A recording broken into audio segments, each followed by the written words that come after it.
নমিশন নিয়ে বিভিন্ন কথাবার্তা আলোচনা সমালোচনা চলতেছে। অনেকে বলতে ডিক্লেয়ার দিয়েছে, অনেকে বলতে দেয় নাই, কিন্তু এখনো ইনশাল্লাহ ডিক্লেয়ার হয় নাই। দেশের স্বার্থে, জনগণের স্বার্থে, বিএনপির স্বার্থে শুধু হিন্দু না, যদি ফেরাউন আসে তাকেও আমরা সাপোর্ট দেবো। দেবো কিনা বলেন?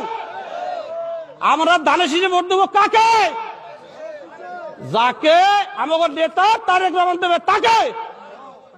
আমার যুবদলরা কথা বলেন না কেন? এর যুবদল কি আছে? আমরা 12 তারিখ আমরা নির্বাচনে ভোট কেন্দ্রে যাব সুন্দর করে, এবং আমাদের নেতা নেত্রী যারে নৌসুন দেবে আমরা তার কাছে থাকবো। শুধু হিন্দু না, যদি ফেরন নেবে তারপর দেবো। আমরা দল করি, দল করার স্বার্থে, দেশের স্বার্থে, জনগণের স্বার্থে আমরা তাকে ভোট দেবো। দেবো কিনা? সবাই সুস্বাস্থ্য কামনা করে আমি এবার সংক্ষিপ্ত বক্তব্য শেষ করলাম। আল্লাহ হাফেজ।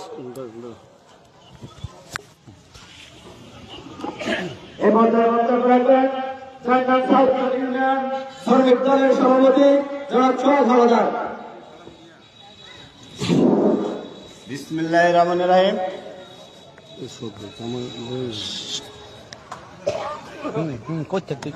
শরণখোলা উপজেলা বিএনপির সম্মানিত সদস্য